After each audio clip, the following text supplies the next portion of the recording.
जय जगन्नाथ सांग मैंने आज आम सका सका बाहरलु चारा धरी एक पाखे थिबा स्कूल को भदिश प्राथमिक विद्यालय सेठारे आज वृक्षरोपण कार्यक्रम जातीय वन महोत्सव सप्ताह अवसर में पूर्व प्रस्तुत करिथिबा बर और स्वस्थ चारा को धरी आम बाहरलु वर्तमान स्कूटी रे बाइक रे नदी चलू गंतव्यस्थल को चाराटी को पोखरी पाखे रखी पानी देवाई सुविधा हम चारा देखु बढ़िया भाग छन छन ही बढ़ी बहुत भल लगुच बर्तमान बाहरलु स्कूटी रे नदा है बाइक रे नदा है आम चलू उत्साह मनरे भदिश प्राथमिक विद्यालय को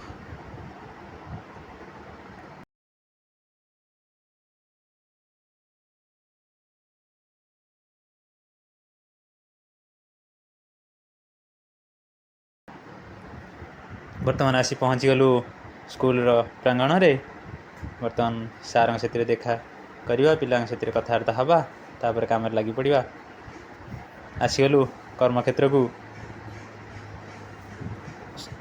स्कूल पाखे थिबा खाली स्थान मानक गात खोला चलला देखु केमती गात खोला हो फावड़ा धरी कोदाल धरी स्थानीय पिला सहयोग कर स्थानीय लोक सहयोग कर छोट पिला माने मध्य सहयोग करुछंती स्कूल रो सौंदर्यकरण पई मध्य किछि बौल गछ संग्रह करिछु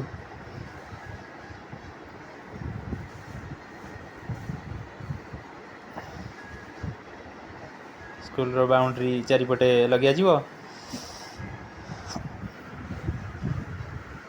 ये जेहेतु कंस्ट्रक्शन काम चली मोरम पड़ जाइए पाचेरी पार्श्व टे हार्ड हो चली शाबल मरा ही खोला हो आम तापी बाड़ घेरवाई आनीचु प्लास्टिक जरी बाड़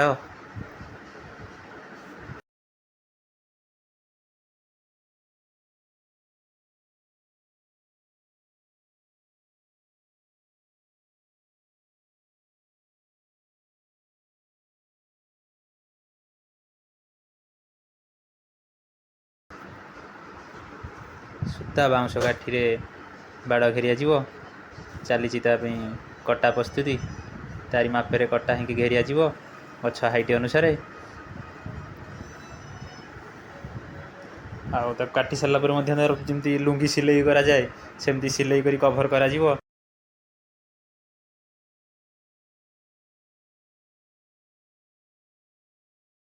सार देखु केमती सहयोग करमको तो पिला बेले सार बहुत बुझे बहुत एक्टिव सार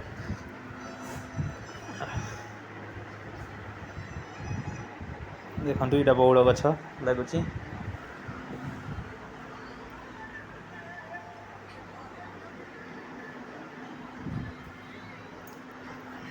पिला माने केमती खुशी मन उत्साह मन लगे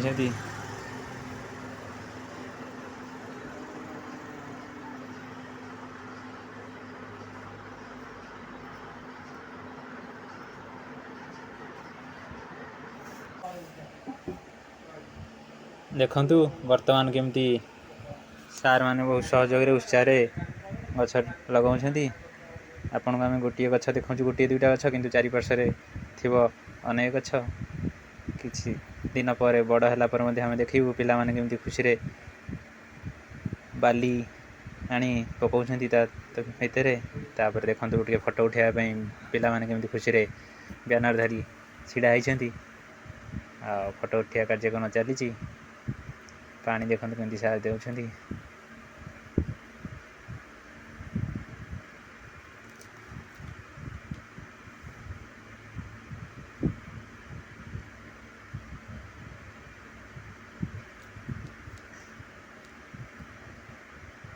पुणी अन्यत्र जगह को चलले खाता खोलले पिला माने केमती बाली भईकी आनिकी पकाउछंती खाता तले आग बाली देले चेरटा केमती माड़ो सुदृढ़ भाव ଗଛ ବଞ୍ଚିବା ପାଇଁ ସହଜ ହେବ।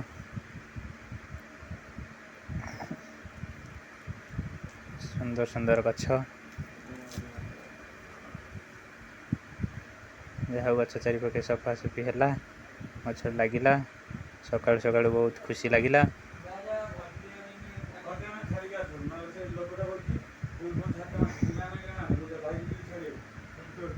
ସବୁଜିମାରେ ଏମିତି ଭରୁ। ଆପଣମାନଙ୍କୁ ଅନୁରୋଧ, ଆପଣମାନେ ସବସ୍କ୍ରାଇବ୍ ଲାଇକ୍ କରିବା ସହ ଆମକୁ ଅଧିକରୁ ଅଧିକ ଗଛ ଯୋଗାଇବା ପାଇଁ ଅନୁରୋଧ କଲେ ଆମେ ସହଯୋଗ କରିବୁ। ଗୋଟିଏ ଗୋଟିଏ ହାତ ବଢ଼ିଲେ 100 ହାତ ନିଶ୍ଚିନ୍ତ ବଢ଼ିବ। ଗୋଟିଏ ଗୋଟିଏ ଗଛ ସୃଷ୍ଟି ହେଲେ ପୃଥିବୀରେ 100 ଗଛ ସୃଷ୍ଟି ହେବ। ପୂର୍ବ ଭଳି ପୃଥିବୀ ଜଙ୍ଗଲରେ ପରିପୂର୍ଣ୍ଣ ହେବ। ପରିବେଶ ରକ୍ଷା କରିବା ପାଇଁ ନିହାତି ବୃକ୍ଷର ଆବଶ୍ୟକତା। ହୃଦୟ ଆପଣମାନେ ସହଯୋଗ କରନ୍ତୁ ଆମ ସହ। କମେଣ୍ଟ ବକ୍ସରେ ଆପଣ ଯୋଗାଯୋଗ କରିପାରିବେ। ଡେସ୍କ୍ରିପସନରେ ଆମର ନମ୍ବର ଥିବ।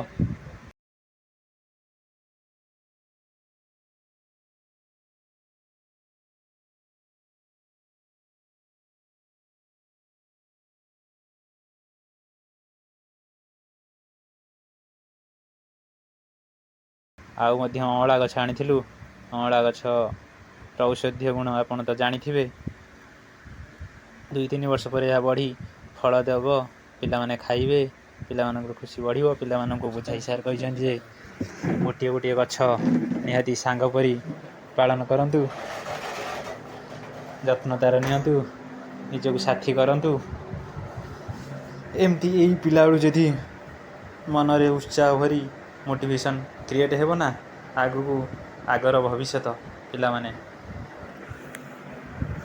ଆଗକୁ ଶିଖିବେ ଏମିତି ତିଆରି କରିବା ପାଇଁ। ଯାହା ବି ହେଉ ତା'ର ଯତ୍ନ ନେବେ, ଦାୟିତ୍ୱ ନେବେ, ସୁନ୍ଦର ଭାବେ ତିଆରି କରିବେ। ସାର୍ ତ ବୁଝାଇ କହିଲେ, ଆମଠାରୁ ମଧ୍ୟ ବଡ଼ ଭାଇମାନଙ୍କ ଠାରୁ କିଛି ସେ ଶିଖିଲେ, ସହଯୋଗ ମଧ୍ୟ କଲେ। ବହୁତ ଖୁସି ଲାଗିଲା। ଆଜିର ଦିନଟି ସାର୍ଥକ ହେଲା। ଆଜିର ଦିନଟି ସାର୍ଥକ ହେବ ଯେବେ ଗଛଟି ବଢ଼ି ଫଳ ଦେବ, ଫୁଲ ଦେବ ଏବଂ ଛାଇ ଦେବ। ଆମେ ଏହାର ଭରପୁର ଫାଇଦା ନେବା। ଆମ ପାଇଁ ସୃଷ୍ଟି କରୁଛେ, ଆମର ଜୀବନ ପାଇଁ ନିହାତି ଆବଶ୍ୟକ ବୃକ୍ଷ।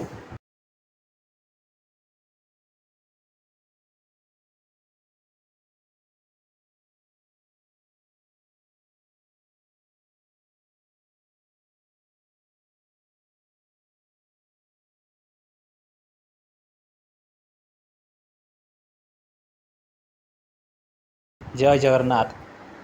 ପୁଣି ଦେଖା ହେବ ଆଉ ଏକ ଏପିସୋଡ଼ରେ।